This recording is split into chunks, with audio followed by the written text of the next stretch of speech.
నమస్కారం ఘంటారావానికి స్వాగతం. ముందుగా ప్రధానాంశాలు. పోలవరం సోమశిల అనుసంధానానికి ప్రభుత్వం కసరత్తు. గోదావరి జలాల తరలింపునకు కొత్త ప్రతిపాదన.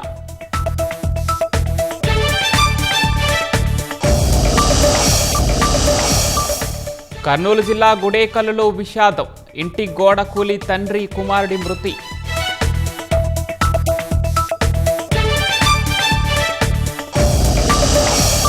నేడు బీహార్ తుది ఓటరు జాబితా విడుదల. వచ్చే వారం అసెంబ్లీ ఎన్నికల షెడ్యూల్ ప్రకటించే అవకాశం.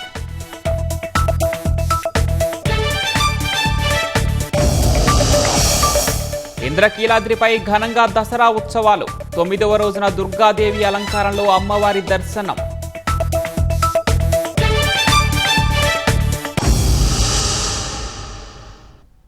ముఖ్యమంత్రి చంద్రబాబు నేడు ఢిల్లీ వెళ్తున్నారు. ఈ మధ్యాహ్నం హస్తినకు చేరుకున్న ఆయన విశాఖలో నవంబర్ 14, 15 తేదీలో సిఐఐతో కలిసి నిర్వహించనున్న పెట్టుబడుల సదస్సుకు పారిశ్రామికవేత్తలను ఆహ్వానించనున్నారు. భాగస్వామ్య సదస్సుకు దేశ విదేశాల్లోని పెట్టుబడిదారులను ఆహ్వానించేందుకు ప్రభుత్వం రోడ్ షోలు నిర్వహిస్తోంది. ఇందులో భాగంగా ఢిల్లీలో ఈ సాయంత్రం ఐటీసీ మౌర్యలో జరిగే CII partnership summit curtain raiser కార్యక్రమంలో ముఖ్యమంత్రి చంద్రబాబు పాల్గొంటారు. ఢిల్లీ పర్యటనలో భాగంగా కేంద్ర మంత్రులు అమిత్ షా, నిర్మలా సీతారామన్తోనూ సీఎం భేటీ కానున్నారు. రాత్రికి ఢిల్లీలోనే సీఎం బస చేస్తారు. బుధవారం ఢిల్లీ నుంచి నేరుగా విశాఖపట్నం చేరుకొని అక్కడి నుంచి గజపతినగరం నియోజకవర్గం దత్తి గ్రామానికి చేరుకుంటారు. అక్కడ ఎన్టీఆర్ భరోసా పింఛన్ల పంపిణీలో భాగంగా పేదల సేవలో కార్యక్రమంలో పాల్గొంటారు. రాయలసీమని సస్యశ్యామలంగా మార్చడమే లక్ష్యంగా ప్రభుత్వం తీవ్ర కసరత్తు చేస్తోంది. ఈ క్రమంలో పోలవరం సోమశిల అనుసంధానం చేసే ప్రతిపాదనను తెరపైకి తెచ్చింది. ఈ ప్రాజెక్టు కోసం దాదాపుగా 58,000 కోట్లు ఖర్చవుతుందని అంచనా వేస్తున్నారు. దీని ద్వారా మూసి, మున్నేరు నదుల మధ్య ఆయకట్టుకు నీళ్లందే అవకాశం ఉంటుంది. గోదావరి వరద జలాల్ని కరువు ప్రాంతాలకు, రాయలసీమకు మళ్లించే క్రమంలో అనేక ప్రత్యామ్నాయాలపై ప్రభుత్వం కసరత్తు చేస్తోంది. పోలవరం, బనకచర్ల అనుసంధానంపై అనేక సమావేశాలు, చర్చోపచర్చలు జరిపిన జలవనరుల శాఖ తాజాగా ఈ ప్రతిపాదనకు కొత్త రూపు తీసుకొచ్చింది. అంచనా వ్యయం తగ్గించి, టన్నెళ్లు మినహాయించి నల్లమల సాగర్ జలాశయం ఆయకట్టు స్థిరీకరణకు నీళ్లివ్వడంతో పాటు సోమశిల జలాశయానికి ఈ నీళ్లు చేర్చేలా కొత్త ప్రతిపాదన రూపొందించింది. 3 సెగ్మెంట్లలో ఈ పనులు చేపట్టేందుకు దాదాపు 58,000 కోట్లు అంచనా వ్యయంగా లెక్కిస్తున్నారు. ఇందులో +15.50 మీటర్ల నుంచి +250 మీటర్లకు నీటిని ఎత్తిపోస్తే సరిపోతుంది. అంచనా వ్యయమూ తగ్గుతుంది. ఈ ప్రతిపాదన వల్ల 7 లక్షల ఎకరాల కొత్త ఆయకట్టు, 6 లక్షల ఎకరాల స్థిరీకరణ సాధ్యమవుతుంది. రాయలసీమతో పాటు ప్రకాశం, నెల్లూరు, కృష్ణా, గుంటూరు జిల్లాల పరిధిలోని కరువు ప్రాంతాల్లో ఆయకట్టుకు నీళ్లందించే ఆస్కారం ఉంది. ప్రస్తుతం కొత్త ప్రతిపాదనపై కసరత్తు సాగుతోంది. కేంద్ర ప్రభుత్వంతో సంప్రదింపుల తర్వాత గోదావరి వరద జలాల మళ్లింపు పథకం తుది రూపుదిద్దుకుంటోంది.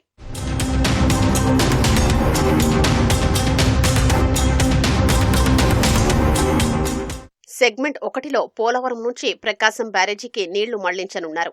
జూలై 1 నుంచి అక్టోబర్ 15 లోపు రోజుకు 2 టీఎంసీల చొప్పున నీటిని మళ్లించే అవకాశం ఉంటుంది.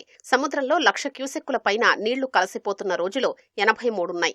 రోజుకు 2 టీఎంసీల చొప్పున 100 రోజుల పాటు మళ్లించేందుకు సమస్య ఉండదు. ప్రస్తుతం నిర్మాణంలో ఉన్న ప్రాజెక్టులతో పాటు కొత్తగా ప్రతిపాదిస్తున్న ప్రాజెక్టుల అవసరాలు తీరిన తర్వాతే ఈ వరద జలాలు మళ్లిస్తారు.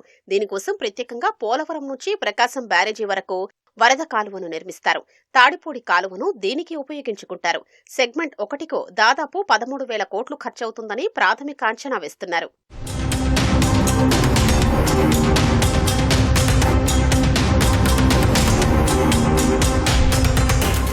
సెగ్మెంట్ 2లో ప్రకాశం బ్యారేజీ నుంచి బొల్లాపల్లి రిజర్వాయర్కు నీటిని మళ్లిస్తారు. ప్రకాశం బ్యారేజీలో వైకుంఠపురం వద్ద నుంచి రోజుకు 23,000 క్యూసెక్కులు ఎత్తిపోస్తారు. 6 చోట్ల పంప్ హౌస్లు నిర్మిస్తారు. నీటిని +15.50 మీటర్ల నుంచి +229 మీటర్లకు ఎత్తిపోయాలి. బొల్లాపల్లి వద్ద రిజర్వాయర్ నిర్మించాలి. దాదాపు 173 టీఎంసీల నీటిని నిల్వ ఉంచేలా ఈ జలాశయ నిర్మాణం ఉంటుంది. భూసేకరణ, పునరావాసం, ఇతరత్రా అన్ని కలిపి దాదాపు 36,000 కోట్ల వరకు ఈ విభాగంలో వ్యయమయ్యే ఆస్కారం ఉంది.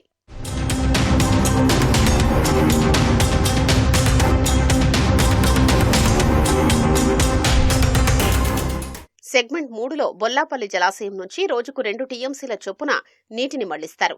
కేవలం 2 దశల్లో నీటిని ఎత్తిపోస్తే సరిపోతుంది. ఈ నీటిలో రోజుకు 1.40 టీఎంసీల నీటిని మూసి, మున్నేరు ఉపనదుల మధ్య ఎప్పటినుంచో సాగులోకి రాని భూమిని కొత్తగా సాగులోకి తీసుకొచ్చేందుకు వినియోగిస్తారు. బొల్లాపల్లి నుంచి చిన్ననీటి చెరువులకు నీళ్లిస్తారు. తాగు, పారిశ్రామిక అవసరాలకు కేటాయిస్తారు. వెలిగొండ ప్రాజెక్టులో 4.47 లక్షల ఎకరాల ఆయకట్టు స్థిరీకరణకు ఈ నీరు ఉపకరిస్తుంది. దీనికోసం బొల్లాపల్లి నుంచి నీటిని నల్లమల సాగర్ జలాశయానికి మళ్లిస్తారు. లేకుంటే వెలిగొండ తూర్పు ప్రధాన కాలువకు మళ్లించి 3 లక్షల ఎకరాల స్థిరీకరణకు ఈ నీటిని వాడతారు. నీటిని సోమశిల ప్రాజెక్టుకు తరలించి సోమశిల, తెలుగంగ ప్రాజెక్టు ఆయకట్టు స్థిరీకరణకు ఉపయోగిస్తారు. నల్లమల సాగర్ వరకు మళ్లించేందుకు సుమారు 9,000 కోట్లు ఖర్చవుతుంది. శ్రీశైలం జలాశయానికి వరద ప్రవాహం మరింత పెరుగుతోంది. జోరాల, సుంకేసుల ప్రాజెక్టుల నుంచి అధిక మొత్తంలో వరద వస్తుండటంతో 10 గేట్లను ఎత్తి నీటిని దిగువకు విడుదల చేస్తున్నారు. పోతిరెడ్డిపాడు హెడ్ రెగ్యులేటర్ నుంచి 5,000 క్యూసెక్కులు, ఎడమగట్టు విద్యుత్ కేంద్రం నుంచి 35,315 క్యూసెక్కులు, కుడిగట్టు విద్యుత్ కేంద్రం నుంచి 28,871 క్యూసెక్కుల నీటిని విడుదల చేస్తున్నారు.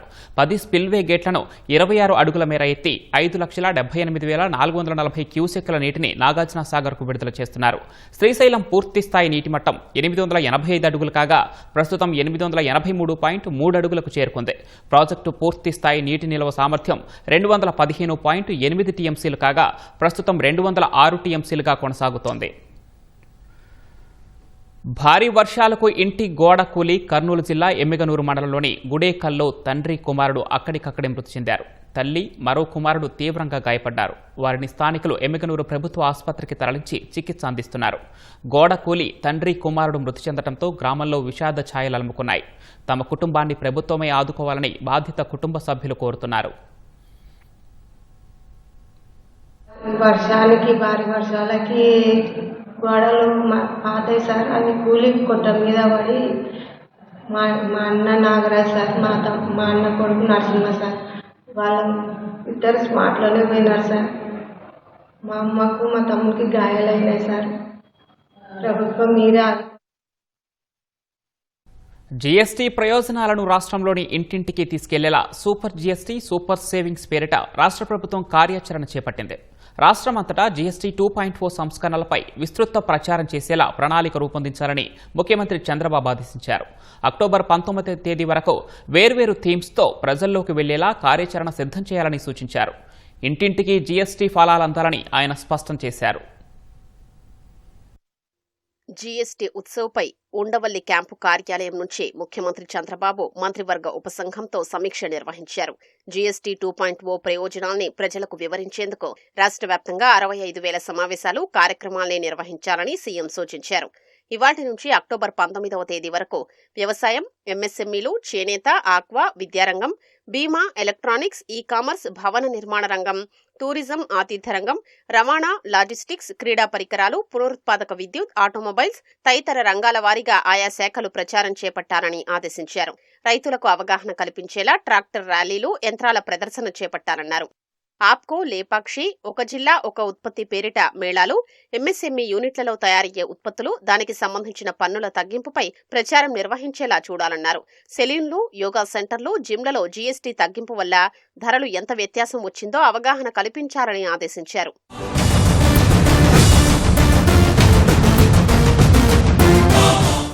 జీఎస్టీ తగ్గింపుతో స్టేషనరీ ధరలు గణనీయంగా తగ్గిన అంశంపై అవగాహన కల్పించేలా విద్యార్థులకు వ్యాసరచన, పెయింటింగ్ పోటీలు నిర్వహించాలని ముఖ్యమంత్రి సూచించారు.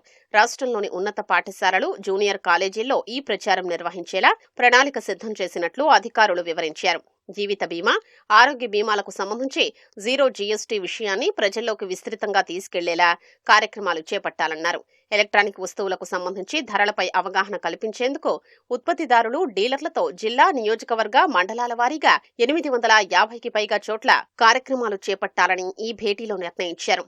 ఈ-కామర్స్ రంగానికి సంబంధించి గిగ్ వర్కర్లలో ద్విచక్ర ర్యాలీలు, స్వదేశీ ఉత్పత్తులపై ఎగ్జిబిషన్లు నిర్వహించాలని దిశానిర్దేశం చేశారు. భవన నిర్మాణ రంగం, ఆతిథ్య రంగం, రవాణా, లాజిస్టిక్స్ పైన జిల్లా, నియోజకవర్గాల్లో ఎగ్జిబిషన్లు, ర్యాలీలు చేపట్టేలా ప్రణాళిక రూపొందించాలని దిశానిర్దేశం చేశారు.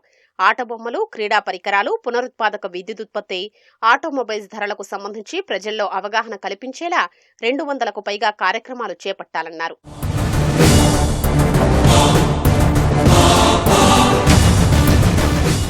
అక్టోబర్ 18వ తేదీతో క్షేత్రస్థాయిలో ప్రచారాన్ని ముగించి 19వ తేదీన జిల్లా కేంద్రాల్లో షాపింగ్ ఫెస్టివల్, సాయంత్రం సాంస్కృతిక కార్యక్రమాలు చేపట్టాలని చంద్రబాబు తెలిపారు. అదే రోజున జిల్లా కేంద్రాల్లో దీపావళి సంబరాలు జరపాలని ఆదేశించారు. ప్రభుత్వ కార్యాలయాల వద్ద కూడా జీఎస్టీ 2.0 ఫలాలు తెలిసేలా హోర్డింగులు ఏర్పాటు చేయాలని సీఎం సూచించారు. గుంటూరు ఛానల్ విస్తరణలో భాగంగా భూమి కోల్పోతున్న తమకి పరిహారం పెంచాలని పత్తిపాడు మండలం కొండేపాడు, గారపాడు రైతులు కోరుతున్నారు. ఈ మేరకు సోమవారం గుంటూరు కలెక్టర్ దగ్గరకు వెళ్లి విజ్ఞప్తి చేశారు. 38 ఎకరాలను సేకరిస్తున్నారని, వాటికి పరిహారం ప్రస్తుత మార్కెట్ ధర ప్రకారం ఇవ్వాలని కోరారు.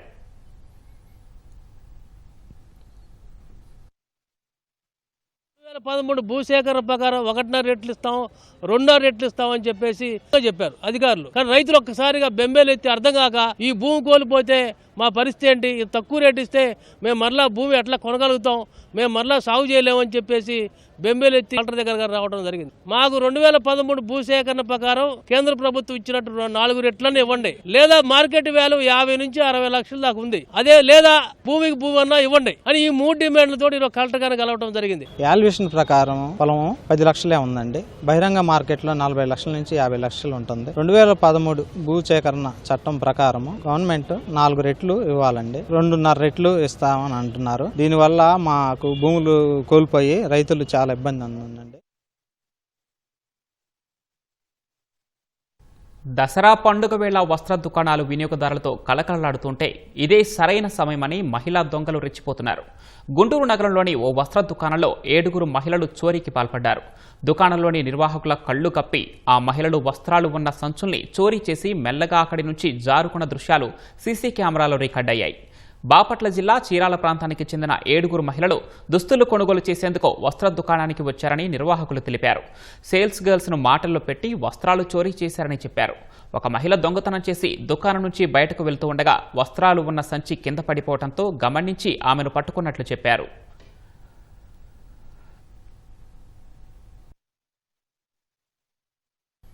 బీహార్ తుది ఓటరు జాబితాను కేంద్ర ఎన్నికల సంఘం నేడు విడుదల చేయనుంది. ఇటీవల బీహార్లో ఈసీ చేపట్టిన ఓటరు జాబితా ప్రత్యేక ముమ్మర సవరణ ఎస్ఐఆర్పై ప్రతిపక్షాలు తీవ్ర ఆరోపణలు చేయడంతో తుది ఓటరు జాబితాపై ఉత్కంఠ నెలకొంది. ఇప్పటికే ఎస్ఐఆర్కు సంబంధించిన ముసాయిదా ఓటరు జాబితాను ప్రచురించారు. అందులో 7.24 కోట్ల మంది ఓటర్లున్నారు. వచ్చే నెల 4, 5 తేదీలలో ఈసీకి చెందిన ఉన్నతాధికారుల బృందం బీహార్లో పర్యటించి ఎన్నికల ఏర్పాట్లను పరిశీలించనుంది. వచ్చే వారం బీహార్ అసెంబ్లీ ఎన్నికల షెడ్యూల్ను విడుదల చేసే అవకాశం ఉంది. అక్టోబర్ చివరలో ఛట్ పండుగ తర్వాత తొలిదశ ఎన్నికలు నిర్వహించనున్నట్లు తెలుస్తోంది. బీహార్ ఎన్నికలతో పాటు దేశంలోని ఇతర ప్రాంతాల్లో జరగనున్న ఉప ఎన్నికల కోసం ఈసీ 470 మంది పరిశీలకుల్ని నియమించింది. 243 మంది సభ్యులు కలిగిన బీహార్ అసెంబ్లీ కాలపరిమితి ఈ ఏడాది నవంబర్ 22తో ముగియనుంది. గాజాలో యుద్ధం ముగింపునకు అమెరికా సూచించిన 20 సూత్రాల శాంతి ఫార్ములాకు ఇజ్రాయెల్ అంగీకరించింది. గాజాలో పరిణామాలపై అమెరికా అధ్యక్షుడు డొనాల్డ్ ట్రంప్, ఇజ్రాయెల్ ప్రధాని నెతన్యాహు శ్వేతసౌధంలో సుదీర్ఘ చర్చలు జరిపారు. అనంతరం సంయుక్త మీడియా సమావేశంలో మాట్లాడిన ఇరువురు దేశాధినేతలు తమ ప్రతిపాదనకు హమాస్ అంగీకరించకుంటే ఆ ఉగ్ర సంస్థను అంతం చేస్తామని హెచ్చరించారు. పశ్చిమాసియాలో త్వరలో యుద్ధం ముగియబోతోందని ట్రంప్ ధీమా వ్యక్తం చేశారు. పశ్చిమాసియాలో శాంతి నెలకొల్పేందుకు ఏర్పాట్లు జరగాలని కోరుకుంటున్నట్లు ఇజ్రాయెల్ ప్రధాని నెతన్యాహు తెలిపారు. శాంతి కోసం ట్రంప్ ప్రణాళికలకు మద్దతు తెలుపుతున్నారని నెతన్యాహు చెప్పారు. అయితే హమాస్ నుంచి మళ్లీ ఇజ్రాయెల్కు ముప్పు ఉండకూడదని అన్నారు. హమాస్ నిరాయుధీకరణకు అనుగుణంగా తమ బలగాలు గాజా నుంచి వైదొలుగుతాయని వెల్లడించారు. భవిష్యత్తు భద్రత దృష్ట్యా మాత్రం చుట్టుపక్కల బలగాలను మోహరిస్తామని నెతన్యాహు వివరించారు. మరోవైపు ఇటీవల ఖతార్పై దాడి చేసినందుకు ఆ దేశానికి నెతన్యాహు క్షమాపణలు చెప్పారు. ట్రంప్ ఒత్తిడితోనే ఖతార్ ప్రధానికి నెతన్యాహు క్షమాపణలు చెప్పినట్లు తెలిసిందే. ఇటు అమెరికా అధ్యక్షుడి ప్రతిపాదనను పాలస్తీనా ప్రభుత్వం సహా అరబ్ ముస్లిం దేశాలు స్వాగతించాయి. మరుభూమిగా మారిన గాజాలో ట్రంప్ శాంతిని తీసుకొస్తారని విశ్వాసం వ్యక్తం చేశాయి. అమెరికా డిమాండ్ మేరకు సంస్కరణలు తీసుకొస్తామని పాలస్తీనా ప్రభుత్వం తెలిపింది. గాజా పునర్నిర్మాణం, వెస్ట్ బ్యాంక్ ఆక్రమణకు అనుమతించనని ట్రంప్ చేసిన ప్రకటనను Qatar, Jordan, UAE, Indonesia, Pakistan, Türkiye, Saudi Arabia, Egypt దేశాల విదేశాంగ మంత్రులు స్వాగతించారు. ఈ మేరకు సంయుక్తంగా ప్రకటన విడుదల చేశారు. పశ్చిమాసియాలో శాంతి సుస్థిరతకు బాటలు పరిచే ఒప్పందాన్ని ఖరారు చేసుకునేందుకు అమెరికాతో చర్చలు జరిపేందుకు సిద్ధంగా ఉన్నామని ప్రకటనలో పేర్కొన్నారు. మొదటి ప్రపంచ యుద్ధంలో ఒట్టోమన్ పాలకుల నుంచి తమను కాపాడింది భారతీయ సైనికులని ఇజ్రాయెల్ హైఫా నగర మేయర్ అన్నారు. 1918లో ఒట్టోమన్ పాలకుల నుంచి బ్రిటిష్ పాలకులు తమకు స్వేచ్ఛనిప్పించలేదని మేయర్ యోనమ్ అయహన్ వెల్లడించారు. హైఫా నగరంలో భారతీయ సైనికుల సమాధుల వద్ద నివాళులర్పించిన ఆయన భారతీయ సైనికులు పోరాడి తమకు స్వేచ్ఛనిప్పించినట్లు కొందరు చరిత్రకారులు చెప్పారని పేర్కొన్నారు. దశాబ్దాలుగా పుస్తకాలు బ్రిటిష్ వారికే ఘనత ఇచ్చాయన్నారు. మొదటి ప్రపంచ యుద్ధ సమయంలో భారత అశ్విక దళ రెజిమెంట్లు మైసూర్, హైదరాబాద్, జోధ్పూర్ లాన్సర్లు ఒట్టోమన్ దళాలపై దాడులు చేసి వారిని తరిమికొట్టి హైఫాను విముక్తి చేశారని మేయర్ అన్నారు. దీనికి మేజర్ ఠాకూర్ దల్పత్ సింగ్ నాయకత్వం వహించారని, ఆయన ఎప్పుడూ హైఫా హీరోగా గుర్తుండిపోతారని అన్నారు. జర్మనీకి చెందిన ప్రముఖ విమాన సంస్థ లుఫ్తాన్సా భారీ ఉద్యోగాల కోతకు సిద్ధమైంది. వచ్చే 5 ఏళ్లలో 4,000 ఉద్యోగాలను తొలగించనున్నట్లు ప్రకటించింది. భవిష్యత్తులో డిజిటలైజేషన్, ఏఐ వాడకం పెరగడంతో చాలా ప్రాసెస్లు ఆటోమేటిక్గా మారుతాయని వెల్లడించింది. దీనివల్ల కొన్ని అడ్మినిస్ట్రేటివ్ పనులకు మానవ వనరులు అవసరం లేదని లుఫ్తాన్సా ఓ ప్రకటనలో పేర్కొంది. 2028-2030 మధ్య కాలానికి 8-10% ఆపరేటింగ్ మార్జిన్ సాధించడమే తమ లక్ష్యమని ఆ సంస్థ తెలిపింది. అంతర్జాతీయ విమానయాన రంగంలో తీవ్ర పోటీ, ప్రతికూల ఆర్థిక పరిస్థితులు ఎదుర్కొనేందుకే ఈ నిర్ణయం తీసుకున్నట్లు లుఫ్తాన్సా స్పష్టం చేసింది. పైలట్లు, క్యాబిన్ క్రూ, గ్రౌండ్ స్టాఫ్ వంటి ఆపరేషనల్ పోస్టులతో పోలిస్తే అడ్మినిస్ట్రేటివ్ పోస్టులే ఎక్కువ ప్రభావితం కానున్నట్లు సమాచారం. జర్మనీకి చెందిన మరో దిగ్గజం బాష్ కూడా ఇటీవలే ప్రపంచవ్యాప్తంగా 13,000 ఉద్యోగాలను తొలగిస్తున్నట్లు ప్రకటించింది.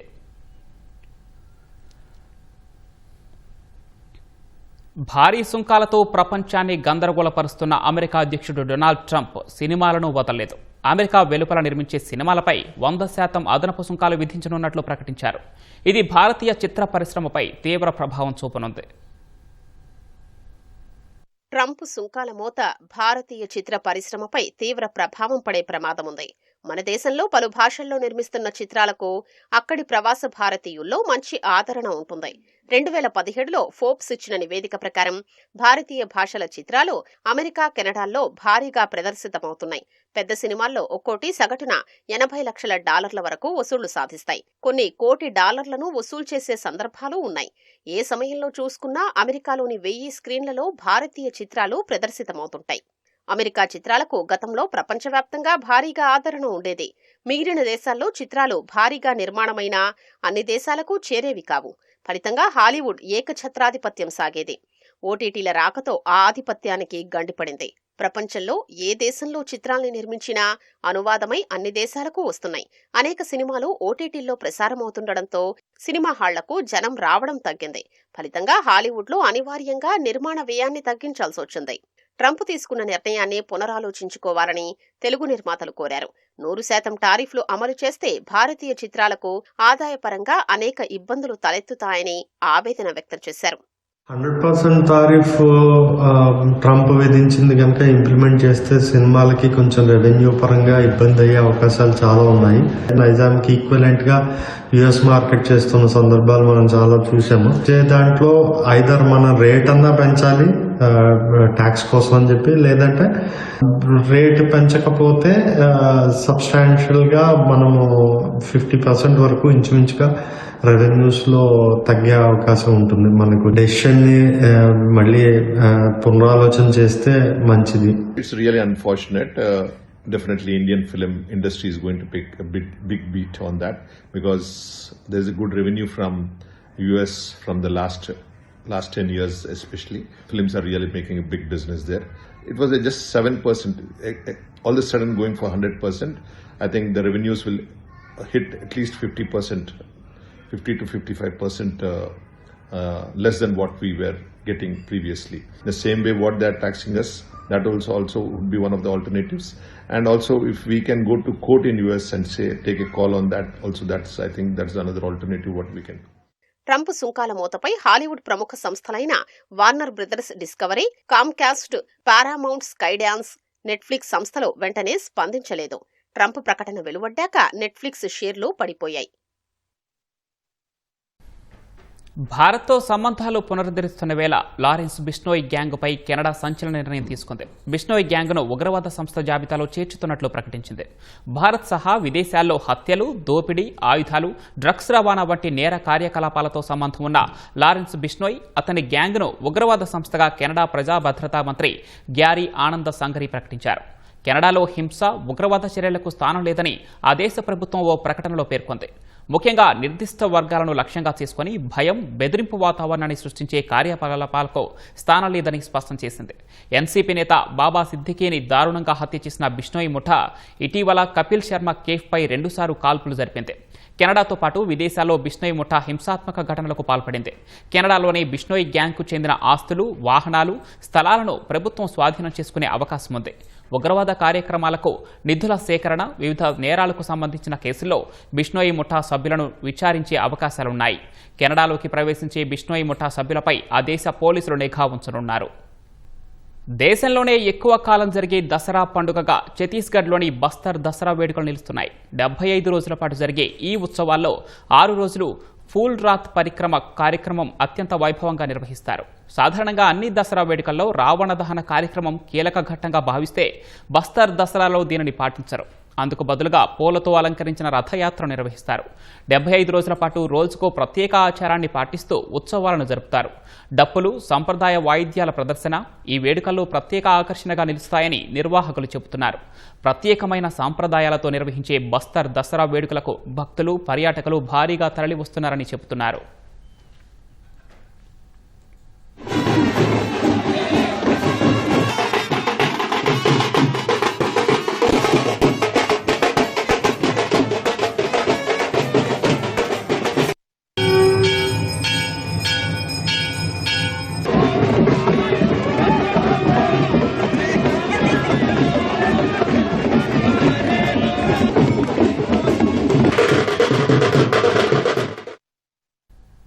పశ్చిమ బెంగాల్ ముర్షిదాబాద్ జిల్లాలోని దుర్గా ఉత్సవాల్లో అమెరికా అధ్యక్షుడు ట్రంప్ రూపంలో ఉన్న రాక్షసుడి బొమ్మను ఏర్పాటు చేశారు.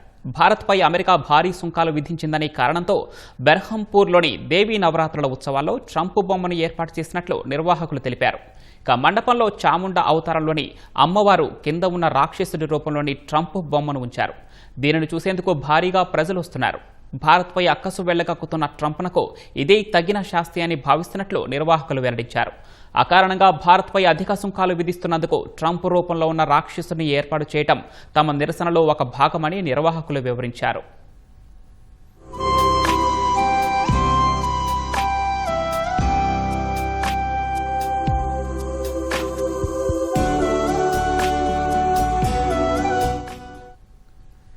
దసరా పండుగ వేళ ఢిల్లీలోని తితత్పూర్ గ్రామంలో చిన్న రావణాసురుడి దిష్టిబొమ్మల అమ్మకాలు జోరుగా సాగుతున్నాయి. పండుగలో భాగంగా రావణుడి దిష్టిబొమ్మ దహనం చేసేందుకు చిన్నపిల్లలు కూడా ఆసక్తి కనబరుస్తూ ఉండటంతో ఈ బొమ్మలను రూపొందించారు.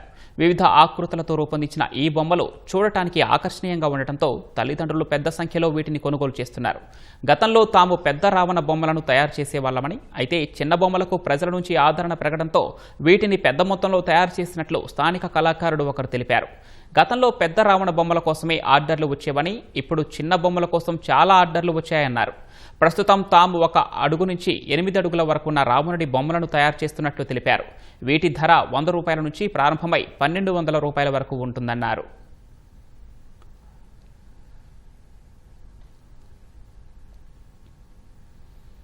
దసరా పండుగ వేళ ఓ కళాకారుడు జిలేబీ మీసంతో కూడిన రావణుడి దిష్టి బొమ్మ తయారు చేసి అందరి దృష్టిని ఆకర్షించారు. హర్యానాకు చెందిన ప్రఖ్యాత కళాకారుడు బాబా భగత్ 40 అడుగుల పొడవున్న రావణుడి దిష్టిబొమ్మకు జిలేబీ మీసాన్ని ఏర్పాటు చేసి వైవిధ్యంగా రూపొందించారు.